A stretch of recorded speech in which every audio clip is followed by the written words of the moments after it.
আমাদের যাত্রা শুরু হচ্ছে শান্তিনিকেতন স্টেশন থেকে। রবীন্দ্রনাথের আদর্শে গড়ে ওঠা এই ভূমিতে পা রাখার সঙ্গে সঙ্গে এক বিশাল আবেগ কাজ করে। এখন আমরা পৌঁছেছি সুরুল রাজবাড়িতে, শান্তিনিকেতনের ঐতিহ্যবাহী এক স্থাপনা। 1800 শতকের শেষ দিকে গড়ে ওঠা এই রাজবাড়িটি একসময় ছিল জমিদারদের ঐতিহ্যের প্রতীক। এর বিশাল অঙ্গন, প্রাচীন দরজা জানালা আর দৃষ্টিনন্দন কারুকাজ এই সময়ের স্থাপত্য শিল্পীর অসাধারণ নিদর্শন। এই রাজবাড়ির সঙ্গে যুক্ত আছে নানান গল্প, রাজপরিবারের ঐতিহ্য, সমাজসেবা এবং সংস্কৃতি চর্চার সমৃদ্ধ ইতিহাস। আজও এর দেয়ালে যেন টের পাওয়া যায় সেই গৌরবময় অতীতের প্রতিধ্বনি। এরপর আমরা এসেছি আমার কুটিরে, যেখানে শিল্প ও স্বনির্ভরতার মেলবন্ধন ঘটেছে। 1920-এর দশকে প্রতিষ্ঠিত এই কেন্দ্র স্থানীয় হস্তশিল্পীদের হাতে তৈরি পণ্য বিক্রির সুযোগ দেয়।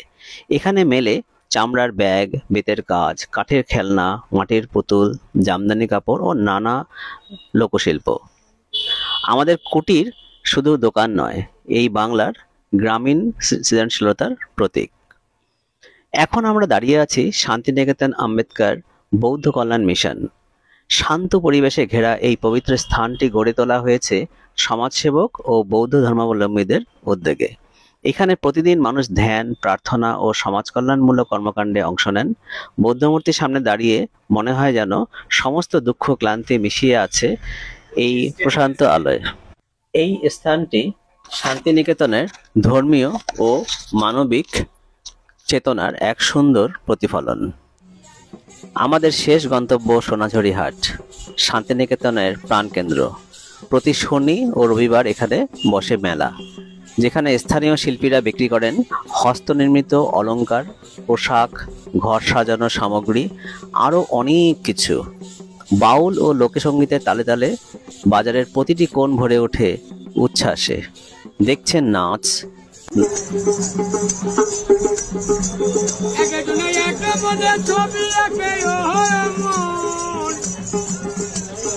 পাশে সোনাঝুরি গাছগুলির ছায়ায় বসে কফি আর পিঠেপুলি খেতে খেতেই অনুভব করা যায় বাংলার মাটির গন্ধ।